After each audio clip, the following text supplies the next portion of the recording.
बच्चे पढ़ लिख जाते हैं और पढ़ने लिखने के बाद माँ बाप बच्चों के विवाह में, आजकल बच्चों का विवाह जब होता है ना, तब देखो विवाह नहीं होता, ऐसा लग रहा है कि बाजार में खड़े होके बेच रहे हैं। मेरा बेटा 20 लाख का कौन खरीदेगा, 40 लाख, 40 लाख एक, 40 लाख दो, किसी ने 45 का, 45 लाख, 45 लाख। 4 लड़की वाले आते हैं और लड़के के माँ बाप से कहते हैं हमारी बेटी से विवाह कर लो, कितना दोगे? 10 लाख। हाँ 10 लाख। आप कितना दोगे? 15 लाख। हाँ हाँ 10 लाख वाले जाओ।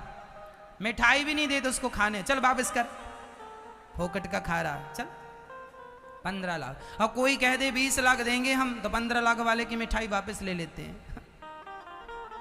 हाँ या ना? अच्छा, आप लोगों ने अपने बच्चों को पढ़ा लिखा किस लिए तैयार किया है कि बाजार में मुंह मांगी कीमत ले सको इनकी? फिर इतना पढ़ाया, कई माँ बाप तो ऐसे होते हैं बच्चों की पूरी फीस तक लड़की के बाप से वसूलते हैं। इतना पढ़ाया है, इतना खर्च हुआ है, पूरा दो, पूरा हिसाब किताब।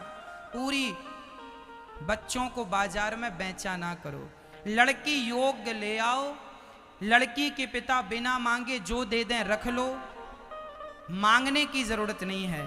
मांगे से मरना भला, मांगने से अच्छा है मर जाओ। मांगना अच्छा, मांगे से मरना भला, मत मांगो कोई भीख, बिन मांगे मोती मिले यह सतगुरु की सीख। दहेज की भीख तो नहीं मांगना चाहिए। आज ये आलम है कि बड़े पढ़े लिखे समझदार पैसे वाले लोग भी दहेज लेते हैं। दहेज का नाम बदल दिया है, बोले लिफाफा लेते हैं, बोले इसके नाम पर ले लेते हैं, उसके नाम पर। आज लोगों का तरीका बदल गया। एक छोटी सी कथा सुनाता हूं आपको। एक छोटे से गांव में एक पिता रहते थे, उनकी एक ही बेटी थी, एक ही बेटा था। बेटी सयानी हो गई, विवाह के योग्य हो गई। अचानक एक लड़के का रिश्ता आया और लड़की का विवाह फिक्स कर दिया। वह आदमी बड़ा गरीब था।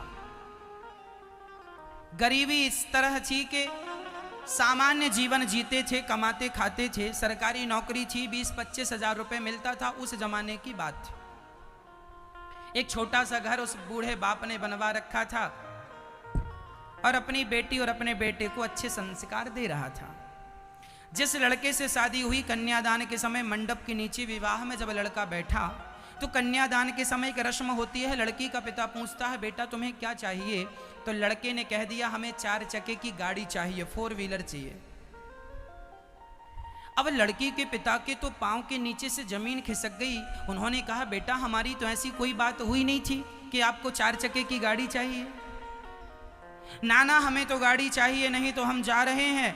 अब बारात छोड़कर, विवाह छोड़कर आधे विवाह से लड़का भाग जाए तो बड़ी बदनामी हो जाएगी, उस लड़की से विवाह कौन करेगा? तो लड़की का पिता बड़े धर्म संकट में पड़ा, क्या करूं क्या करूं। उस लड़की के पिता ने अपना घर गिरवी रख दिया और घर गिरवी रख के 10 लाख रुपए में उसके लिए बढ़िया सी गाड़ी खरीदी। सुबह लड़की को गाड़ी पर बिठाकर विदा किया, लड़का चला गया। एक दिन वह लड़का अपनी पत्नी को उसी गाड़ी में घुमाने निकला जिस गाड़ी को वो ससुराल से लेकर आया था।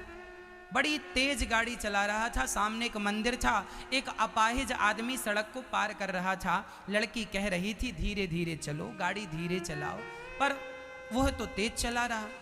एक अपाहिज ने सड़क क्रॉस की, इसकी दृष्टि पड़ी कि कोई अपाहिज खड़ा है, तुरंत ब्रेक में पांव रखा और गाड़ी घिसटती हुई जाकर अपाहिज के बगल में खड़ी हो गई। साहब जी गाड़ी से उतर के अपाहिज को डांटने लगते हैं, क्यों रे कमा के खा नहीं सकते हो? भीख मांगते चले आते हो, जब देखो तब भीख मांगते रहते हो, कमा के खा नहीं सकते? तब वो लड़की निकल कर आई, 100 रुपए निकाला और अपाहिज की झोली में डाल दिया। वो बिगड़ गए अपनी पत्नी पर, क्या जरूरत थी इसे 100 रुपए देने की, कमा के खा नहीं सकते? तब उस लड़की ने बड़ा प्यारा जवाब दिया अपने पति को। उसने कहा सुनो जी, ये तो अपाहिज है, ये तो कमा नहीं सकता क्योंकि भीख मांगना इसकी मजबूरी है, अपाहिज है। पर आप तो अपाहिज नहीं थे, फिर भी तो आपने मंडप के नीचे मेरे पिता से भीख मांगी। क्या आप भिखारी नहीं हैं? क्या यही भिखारी हैं जो मंदिर में भीख मांगते हैं? याद रखना मेरी माँ, जो मंदिर के सामने भीख मांगते हैं उन्हें भिखारी कहते हैं, और जो दहेज मांगते हैं उन्हें भिखारी नहीं, उन्हें भिखमंगा कहते हैं। उन्हें क्या कहते हैं?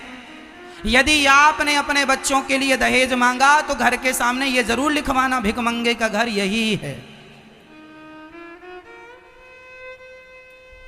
भिखमंगा जरूर लिखवाना, और पहले ले चुके हो तो कल ही जाके नेम प्लेट में लिखवाना, भूतपूर्व भिखमंगे का घर यही है। हम पहले ही ले चुके। मतलब आदमी को बिल्कुल शर्म नहीं आती दहेज मांगने में। लड़की का बाप मर जाए, जमीन गिरवी रख दे, घर गिरवी रख दे, पर हमारी इच्छाएं पूरी करो। मैं हर माँ बाप से और यहाँ बैठे हर नौजवान भाई से कहूंगा कि तुम दहेज ना मांगना। तुम्हें गाड़ी चाहिए ना, तो अपनी मेहनत के बल पे गाड़ी खरीदो। क्या भिखमंगों की तरह भीख मांग के गाड़ी ले लिए? अब वो गाड़ी तुम्हारी थोड़ी है। जीवन भर लड़की कहेगी मेरे बाप की गाड़ी है, तुम तो केवल ड्राइवर हो। गाड़ी किसकी है? अरे गाड़ी में बैठने का शौक है तो गाड़ी मेहनत करो, कमाओ और गाड़ी खरीदो। अपनी कमाई गाड़ी में बैठने का अलग ही सुख है। और भिखारियों की तरफ ससुर जी गाड़ी दे दो, हमारे बाप की तो कोई औकात है नहीं खरीदने की, आप ही दे दो। ये भिखमंगे लोग भारत में बहुत भरे पड़े हैं, भीख मांगते रहते हैं। अपनी पत्नी से कहते रहते हैं अपने बाप के घर से पैसा लेके आओ। क्यों? तेरे बाप मर गए हैं? तेरे बाप में तो कोई दम है नहीं। लड़की के बाप को परेशान करता रहता, ताने मारता रहता। भारत में आज भी हजारों लड़कियां दहेज के नाम पे जिंदा जला दी जाती हैं। आज भारत पढ़ा लिखा है, अनपढ़ नहीं है। आज समाज पढ़ी लिखी, 21वीं सदी में लगभग लोग पढ़े लिखे हैं, लेकिन आज की पढ़ी लिखी समाज भी यदि दहेज की डिमांड करती है तो यह भारत का दुर्भाग्य है। अमेरिका, जापान जैसे देश जानते भी नहीं कि दहेज क्या होता, और भारत जैसे संस्कारवान देश में यह दीमक वर्षों से चली आ रही है, और ना जाने ये कब तक समाज को खाती रहेगी। इसलिए मेरे भारतवासियों, मैं आपसे हाथ जोड़ के प्रार्थना करता हूं, बच्चों को इतना स्वावलंबी बनाओ, इतना योग्य बनाओ कि उन्हें किसी के सामने झोली फैलाने की जरूरत ना पड़े। जो इच्छाएं हैं वो अपने बलबूते पूरी करें, अपने मेहनत से पूरी करें। गाड़ी का सपना है, बंगला का सपना है, पैसों का सपना है, कमाओ। तुम्हारी भी भुजाएं हैं, तुम्हारे भी खून दौड़ रहा है, कमाते क्यों नहीं हो? तुम क्या नहीं कर सकते हो? दूसरों के भरोसे कब तक रहोगे? कल मैंने बताया था, एक शेर होता है जंगल का शेर, एक शेर होता है सर्कस का शेर। जो दूसरों के आश्रित होता है वह सर्कस का शेर होता है, जो खुद अपना शिकार करता है वह जंगल का शेर होता है। हमारे यहाँ इस बात पर नीति क्या कहती है, जरा ध्यान से सुनिएगा। एक श्लोक बोल के आपको समझाऊंगा। उत्तमम स्वाजितम वित्तम मध्यमम पितुरर्जितम अधमम भ्रातृ वित्तम च स्त्री वित्तम अधमाधमम। खुद की मेहनत से कमाया हुआ धन सबसे उत्तम होता है। खुद की मेहनत से कमाया हुआ धन, जोर से बोलो, पिता की संपत्ति मध्यम होती है दूसरे नंबर पे। पिता का धन मध्यम होता है। अच्छे बच्चे को पिता का धन पहले नहीं लेना चाहिए। पिता से कहना चाहिए, पिताजी जो आपका धन है अपने हाथ से दान पुण्य करो, हम में योग्यता होगी कमा लेंगे। मैंने एक आदमी के बारे में पढ़ा, उनकी हजारों करोड़ की प्रॉपर्टी थी। मरने के पहले सारी प्रॉपर्टी सरकार को दान कर दी। लोगों ने कहा, क्यों जी, आपकी तो हजारों करोड़ की प्रॉपर्टी है और आप सरकार को दान कर रहे हैं। उन्होंने कहा, तुम्हारा तो एक बेटा है, अपने बेटे को क्यों नहीं देते? तब उस आदमी ने कहा कि मैंने जिस टैलेंट से, मैंने जिस योग्यता से ये संपत्ति बनाई है, वह टैलेंट मैंने बच्चे को दे दिया है। यदि मेरे बच्चे के अंदर योग्यता होगी तो मेरे से ज्यादा संपत्ति बना लेगा, और योग्यता नहीं होगी तो दूंगा वो भी मिटा देगा। हमारे यहाँ एक कहावत है, पूत कपूत तो क्यों धन संचय, पूत सपूत तो क्यों धन संचय। बेटा नालायक है तो उसके भी कमा के रखने की जरूरत, नालायक है तो सब मिट्टी में मिला देगा। 10 करोड़ दे दो मिला देगा। बेटा नालायक है तो भी कमा के रखने की जरूरत नहीं है, और बेटा लायक है तो भी कमा के रखने की जरूरत। लायक होगा तो कमा के। आजकल के माँ बाप ही अंधे हो गए हैं, दिन भर काम करते हैं। किसके लिए कर रहे हो? महाराज बच्चों के लिए कर रहे हैं। बच्चे बड़े बड़े हो गए, किसके लिए कमा रहे हो? बच्चों। क्यों? तुम्हारा बच्चा नालायक है क्या, कमा के खा भी नहीं सकता? अरे पढ़ा लिखा दिया, योग्य बना दिया, पांव में खड़ा कर दिया, रास्ता बता दिया, सद्बुद्धि दे दी, और क्या करोगे? खोपड़ी में बिठा के घूमोगे बच्चों को? कितना दोगे?